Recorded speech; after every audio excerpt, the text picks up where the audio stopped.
Assalamualaikum warahmatullahi wabarakatuh. Berjumpa lagi dengan saya Yuli Supodo.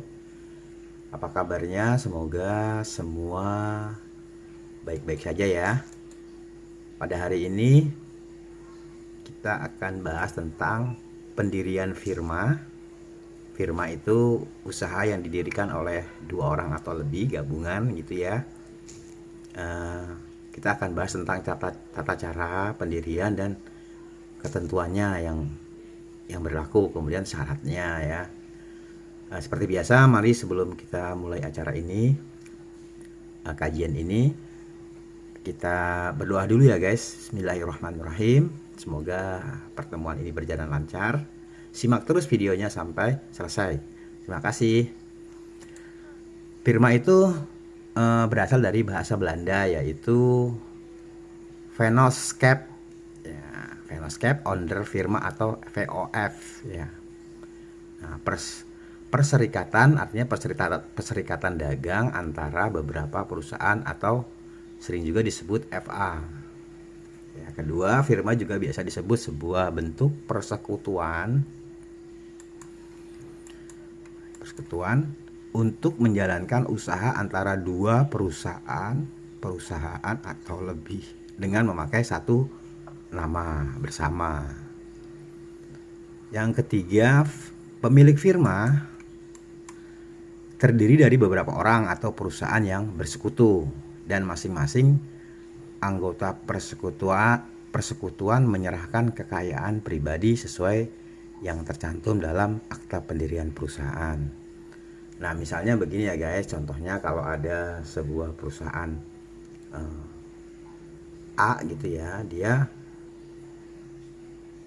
akan menambah investasinya dan bergabung bersama E atau B ya, perusahaan B. Nah, setelah digabung dia akan menjadi nama A misalnya, tapi asetnya akan menjadi lebih besar ya, karena ada aset A dan B tadi. Seperti itu ya guys. Oke. Menurut para ahli seperti William Molengraf, pengertian firma adalah suatu persekutuan atau perkumpulan yang didirikan untuk menjalankan perusahaan di bawah nama bersama, dan yang mana anggota-anggotanya tidak terbatas tanggung jawabnya terhadap perikatan perseroan dengan pihak ketiga. Ini menurut William Molengraf ya. Kemudian menurut Slater, pengertian firma adalah suatu perjanjian kerjasama antara dua orang atau lebih ya untuk menjalankan suatu perusahaan di bawah nama bersama agar mendapatkan keuntungan atas hak kebendaan bersama. Kemudian kalau Undang-Undang Hukum Dagang Republik Indonesia, pengertian firma adalah tiap-tiap perserikatan ya, yang didirikan guna menjalankan suatu perusahaan yang dibawahi oleh satu nama bersama, gitu ya. Nah, kemudian jenis-jenis firma di sini. Satu, ada firma dagang, trading partnership. Firma dagang ini ya, merupakan salah satu jenis firma yang bergerak dalam bidang perdagangan. Kegiatannya ya utamanya ya berfokus pada jual beli produk.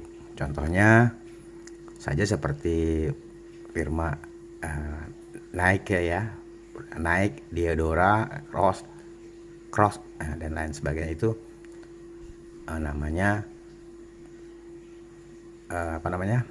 firma yang memproduksi sepatu ya, sepatu atau sendal ya gitu, dia namanya firma ya. Ya, fokusnya jual beli barang, produk ya. Kedua, firma non dagang, jasa. Sesuai namanya, firma non dagang ini bergerak dalam bidang jasa. Kegiatannya yang utama berfokus pada penjualan suatu produk berupa jasa atau keahlian tertentu ya. Contohnya firma non dagang itu ya antara lain firma hukum, firma akuntan, konsultan, manajemen ya, konsultan manajemen, konsultan akuntan, atau juga masih banyak lagi yang lainnya. Kemudian yang tiga, firma general partnership. Nah, firma umum adalah jenis firma di mana setiap anggotanya memegang kekuasaan yang terbatas. Artinya setiap anggotanya harus bertanggung jawab penuh terhadap kelangsungan hidup perusahaan itu. Jika perusahaan memiliki hutang dan tak bisa bayar, maka setiap anggota wajib melunasinya dengan kekayaan pribadi. Nah, di sini nih ya salah satu mungkin dari beberapa sisi kelemahan firma ya. Itu setiap anggotanya itu tidak terbatas ya, modal sampai ke pribadinya pun dijaminkan gitu untuk usaha ini. Nanti kita lihat perbedaan ya antara perusahaan perseroan dan firma, itu salah satunya yang kelemahan daripada firma itu ini ya, sampai ke situ ya tanggung jawabnya, sampai kekayaan pribadi pun turut dijaminkan untuk kelangsungan firma ini ya, seperti membayar hutang tadi. Kemudian yang empat adalah firma terbatas. Firma terbatas atau limited partnership. Nah, jenis firma ini juga berbeda dengan firma umum karena pada setiap anggotanya memegang sebuah kekuasaan yang terbatas. Nah, contoh firma terbatas yakni antara lain firma sumber rezeki, firma multi marketing ya, firma Indo Eternity dan lain sebagainya.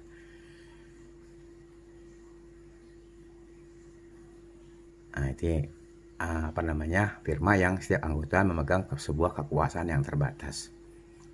Nah, sekarang kita masuk kelebihan dan kekurangannya firma ya guys. Yang ketiga ini, tadi kita yang pertama kan kita soal pengertian dan ini ya, pengertian. Kemudian setelah membahas pengertian firma, selanjutnya adalah tadi membahas tentang jenis-jenis firma. Nah, yang kedua ya, yang ketiga kita bahas tentang kelebihan dan kekurangan firma. Nah, kelebihannya itu ada beberapa ya.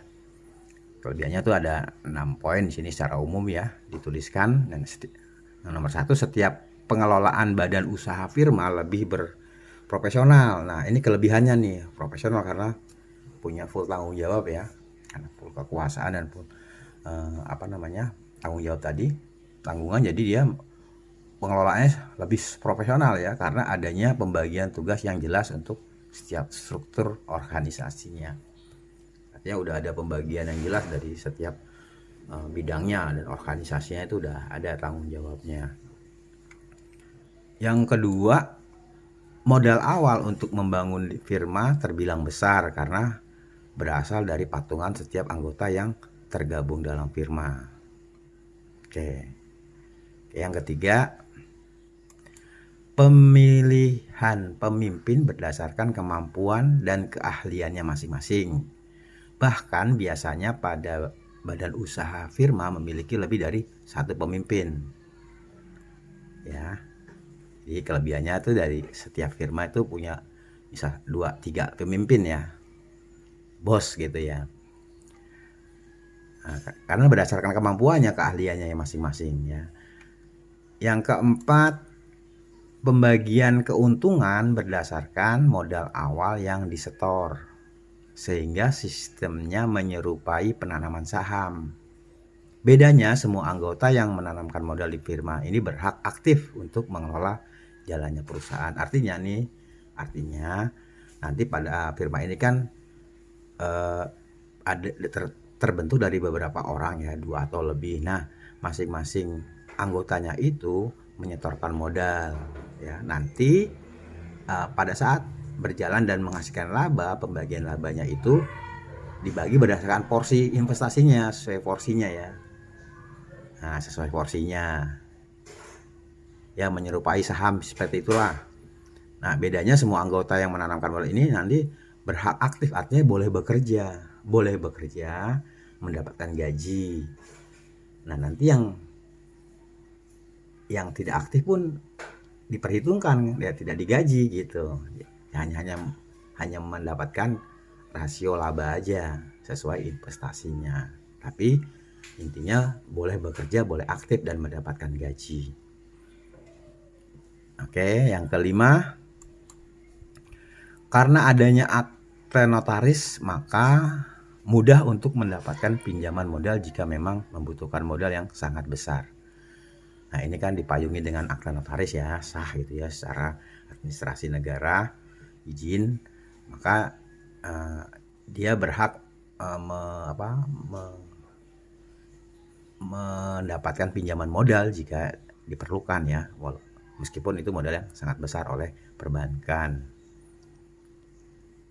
Kemudian yang keenam, keputusan firma didasarkan pada pertimbangan seluruh anggota. Nah, ini kesepakatan bersama ya. Keputusan itu nanti kan ada perjanjian ya. Misalnya kalau laba sekian ya, misalnya laba 10 juta, yang 5 juta dibagi berdasarkan rasio, yang selebihnya dibagi rata, seperti itu ya. Itu berdasarkan kesepakatan ya yang dituliskan dan menjadi pegangan untuk seluruh anggotanya atau kelompok yang mendirikan firma itu. Nah, kelemahannya tadi kita udah bahas kelebihannya. Sekarang kelemahannya itu satu, apabila perusahaan mengalami kebangkrutan. Nah, perhatikan guys, apabila perusahaan mengalami kebangkrutan, maka kekayaan dan aset pribadi bisa menjadi barang sitaan untuk menjamin kerugian tersebut. Nah, ini kelemahannya sampai ke situ ya. Harta pribadi bukan hanya terbatas pada aset di perusahaan, tapi aset pribadi pun menjadi jaminan ya untuk kerugian perusahaan ini. Yang kedua, maka tadi kan jadi pengaruhnya ke profesional kerja. Dia akan bekerja maksimal mungkin agar berjalan dan tidak sampai menjamin kerugian. Nah, yang kedua, tanggung jawab anggota firma tidak hanya terbatas pada modal saja, namun juga pada kekayaan atau harta pribadi yang dimiliki. Ini berkaitan ya guys tadi ya, sampai ke harta pribadi. Kemudian ketiga, jika ada satu anggota firma yang mengalami kerugian, maka semua anggota lainnya itu harus ikut menanggungnya. Ya kan? Pada intinya gini loh, kerugian firma itu ditanggung bersama oleh semua anggota, termasuk jika diperlukan menggunakan kekayaan pribadi untuk menutupi kerugian firma itu. Nah, gambarnya serem ya guys, tapi memang itulah dunia usaha. Pasti sudah diperhitungkan baik buruknya dan sudah direncanakan dengan matang ya pendirian firma ini. Makanya mereka bekerja semaksimal mungkin agar tidak terjadi hal-hal yang tidak diinginkan. Kemudian yang keempat, tidak adanya pemisahan antara kekayaan pribadi dan aset perusahaan. Ya, itu karena kaitannya tadi ya, bertanggung jawab sampai kepada aset pribadinya, maka kita dirumuskan bahwa tidak ada pemisahan ya antara kekayaan pribadi dan aset perusahaan. Kelima, akan menimbulkan perselisihan jika pembagian keuntungannya kurang adil. Nah, makanya mereka tuh biasanya sebelum menjalankan firma, dalam pembentukan firma itu sudah membuat perjanjian-perjanjian yang harus konsisten diikutin dan dipegang ya sebagai payung, sebagai landasan ya, dasar mereka nanti untuk pembagian keuntungan itu ya, berdasarkan perjanjian itu, seperti laba seperti itu ya, berdasarkan porsi investasinya. Kemudian gaji juga berdasarkan keaktifan dia ya. Misalnya yang full 30 hari atau yang full lama 15 hari, hanya 15 hari itu tentu sudah dibicarakan, sudah disepakati. Oke guys, kita lanjut kepada perbedaan firma dan perseroan atau PT ini yang keempat ya. Sebenarnya sih perusahaan sama firma itu hampir mirip ya, tapi ada perbedaan ya. Misalnya di sini jumlah anggota ya, yaitu firma itu minimal 2 orang diperlukan untuk mendirikan firma ya. Tapi kalau perusahaan itu minimal 20 orang ya diperlukan untuk mendaftarkan dengan perusahaan itu 20 orang terus terada itu jumlah anggota. Di sisi lain perusahaan dapat memiliki jumlah maksimum orang atau karyawan yang karyawan saat dia mendaftar sendiri. Nah, ini tadi ya. Kalau firma tuh minimal 2 orang sudah bisa berdiri di dalam firma, tapi kalau perusahaan minimal ada 20 orang. Nah, pertanggungjawaban. Pertanggungjawaban itu kalau untuk perseroan PT ya. Ya, perbedaan utama antara perusahaan dan firma adalah bahwa di bawah perusahaan, pendiri atau mitra perusahaan hanya memiliki kewajiban terbatas. Ya, kebalikan yang tidak sampai ke harta pribadi gitu ya. Yang berarti bahwa mereka terbatas hanya pada bagian saham aja, karena perusahaan ini kan didirikan berdasarkan saham ya mereka ya, saham mereka saja. Saham mayoritas, saham minoritas ya. Biasanya kalau saham ada juga saham preferen ya, saham biasa seperti itu. Soal apa saham-saham ini sudah Pak Yudi pernah sampaikan sebelumnya ya, bagian menurut laba sesuai saham. Nah, pada bagian saham mereka di perusahaan itu ya kalau untuk perusahaan. Nah, dalam kasus debitur tidak wajib secara pribadi. Nah, misalnya ada punya utang itu tidak sampai menjamah atau tanggung jawabnya tidak sampai kepada harta pribadi, sebatas kepemilikan saham saja. Itu di PT perseroan. Mereka tidak dapat dimintai pertanggungjawaban jika perusahaan bangkrut. Ya, itu ya.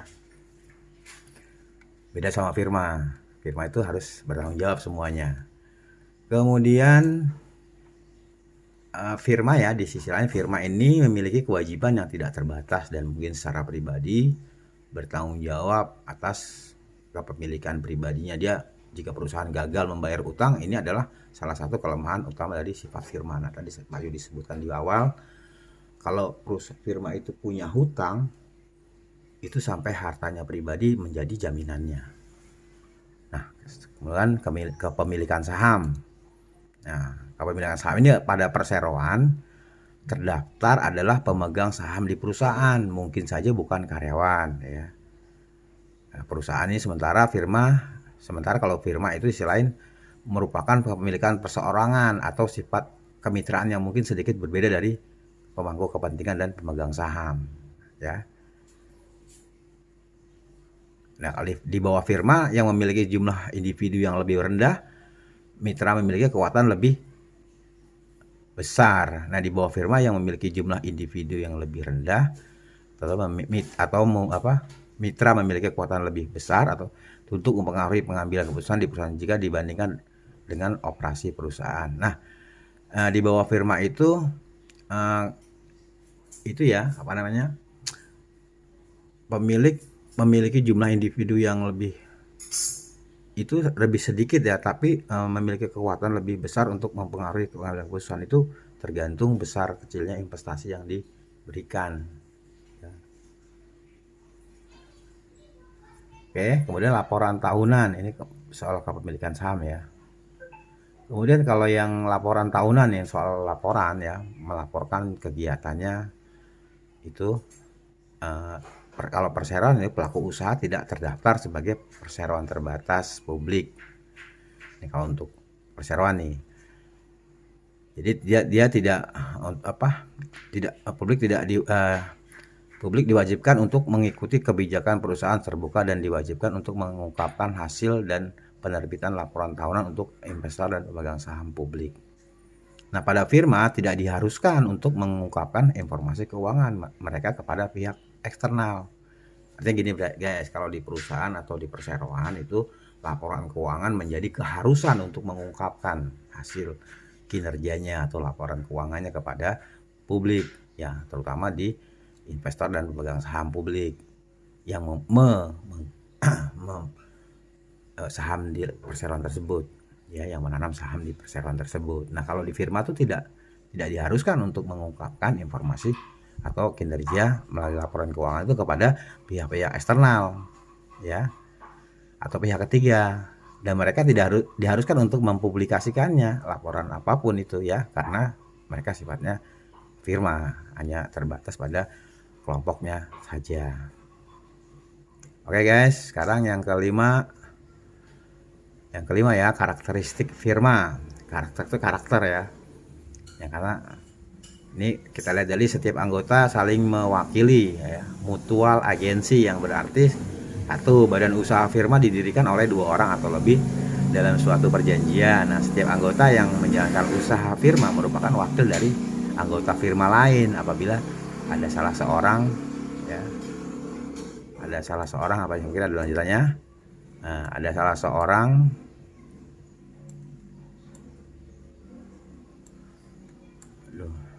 saya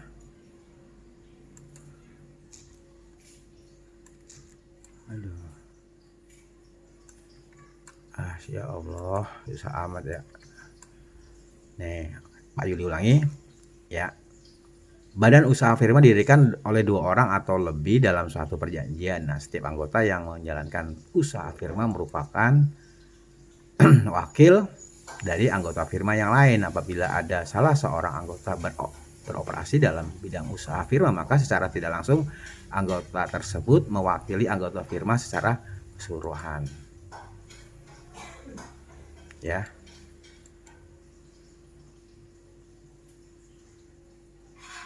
Oke.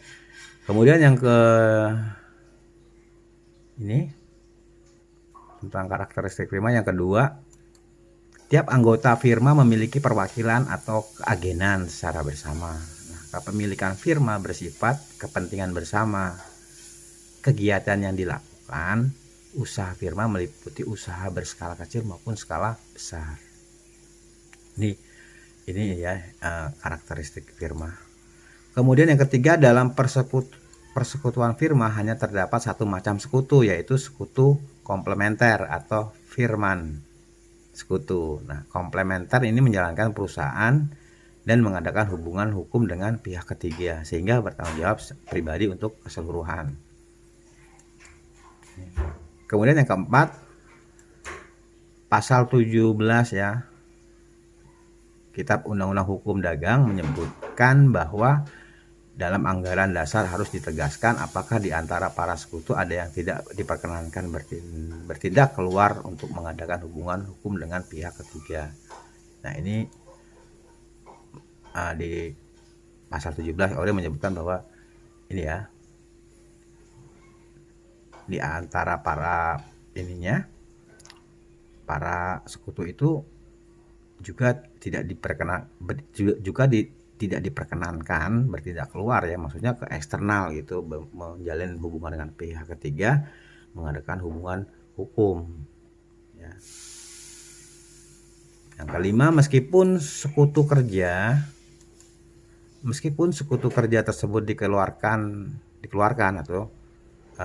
ya wewenangnya atau tidak diberi wewenang untuk mengadakan hubungan hukum dengan pihak ketiga, namun hal ini tidak menghilangkan sifat tanggung jawab pribadi untuk keseluruhan sebagaimana diatur dalam pasal-pasal tentang firma ya.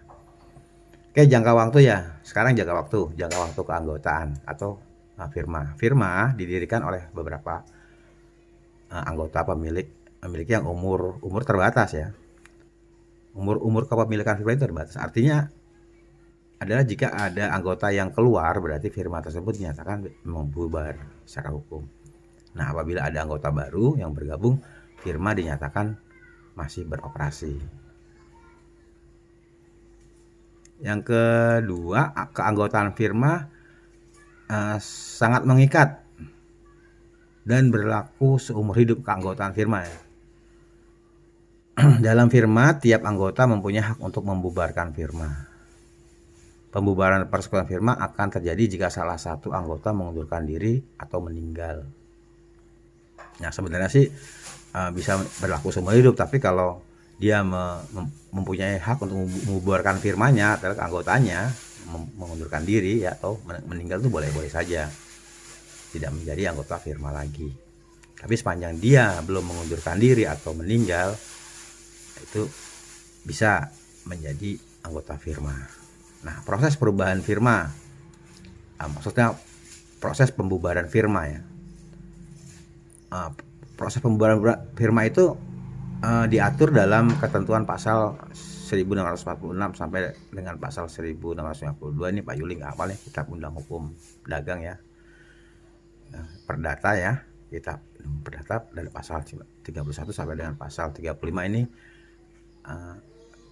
menyebutkan bahwa ada 5 hal yang menyebabkan persekutuan firma itu berakhir ya. Tadi Ada satu, jangka waktu firma telah berakhir sesuai yang telah ditentukan dalam akta pendirian sesuai kesepakatan berarti ya. Kedua, adanya pengunduran diri dari sekutu yang pemberhentian sekutunya mengunduran diri. Kemudian musnahnya barang atau telah selesainya usaha yang dijalankan persekutuan firma. Setelah misalnya sudah tidak beredar lagi, sudah itu bisa ya, sudah tidak relevan lagi dengan dunia usaha saat ini yang dia produksi, maka akan bubar. Kemudian adanya kehendak dari seorang atau beberapa orang sekutu. Kelima, salah seorang sekutu meninggal dunia atau berada di bawah pengampuan atau dinyatakan pilot. Nah, ini sama dengan perusahaan ya, kalau pilot ya nggak dijalankan lagi firma itu. Kemudian laba dan rugi dibagi berdasarkan partisipasi ya, participating in partnership profit. Nah, yang gini tadi Pak Yudi sebutkan ya, jika laba sebagai hasil operasi firma akan dibagikan kepada setiap anggota firma berdasarkan partisipasi ya. Para anggota firma itu, jika anggota tersebut aktif, ia berhak digaji. Dia berhak atas laba yang lebih besar meskipun modal yang ditanamkan lebih kecil. Ya, karena dia ada gaji. Sementara anggota yang tidak aktif, penentuannya ditetapkan berdasarkan persetujuan anggota lainnya, ya kan? Tadi pentingnya perjanjian ya di firma itu, kesepakatan yang harus dijalankan bersama.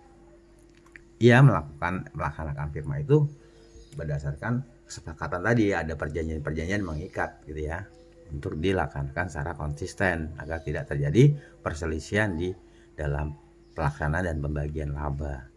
Nah, yang keenam, kesepakatan dalam akte pendirian firma. Nah, kesepakatan dalam pendirian firma itu apa syaratnya sih ya? Nah, kita mau mendirikan firma itu apa aja syaratnya nih? Kita bahas satu ya. Satu, pertama ya, langkah pertama adalah pemesanan nama. Anda diharuskan menyiapkan beberapa pilihan nama yang akan Anda mau pakai untuk mendirikan sebuah lapor ke firma ke notaris. Artinya firma yang Anda dirikan itu sudah disiapkan namanya ya. Nah, notaris akan melakukan pengecekan pada sistem AHU ya, apakah nama yang Anda ajukan itu dapat digunakan atau telah digunakan oleh firma lain ya. Nah, ketentuan mengenai pemilihan nama tidak memiliki ketentuan khusus sebagaimana dalam PT. Nah, sepanjang tidak melanggar aturan dan hukum di Indonesia.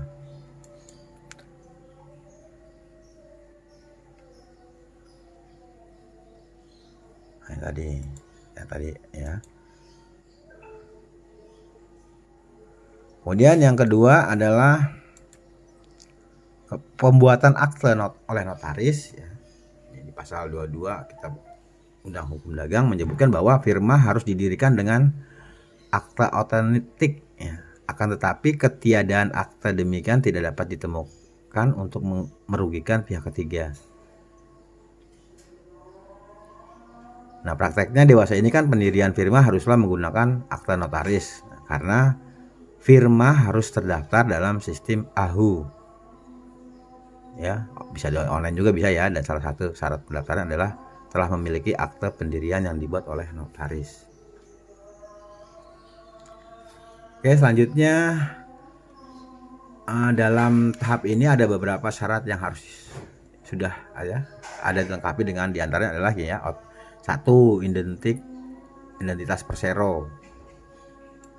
Identitas persero yang meliputi KTP, NPWT, email, dan kontak. Ini dalam pendirian firma. Kemudian nama firma beserta singkatan jika ada. Kemudian tempat, alamat, kedudukan firma. Struktur pengurusan firma, siapa yang ditunjuk sebagai menjadi ketua aktif atau sekutu pasif. Yang kelima, maksud dan tujuan usaha firma itu di bidang apa ya, usahanya harus didaftarkan.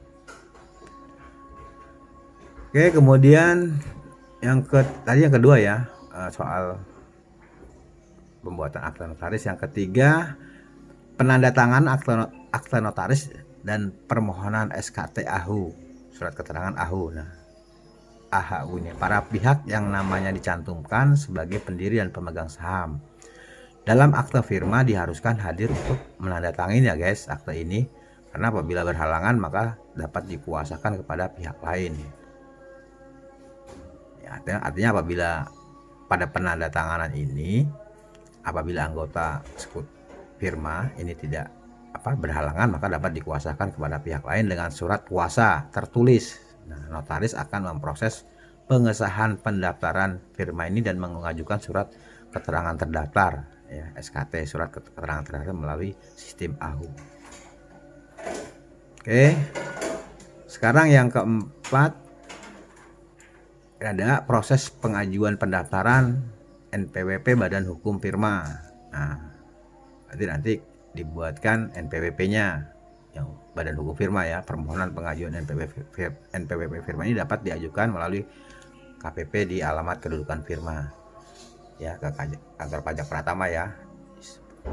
Di KPP ini kantor pajak Pratama di alamat kedudukan firma di mana firma itu berdiri.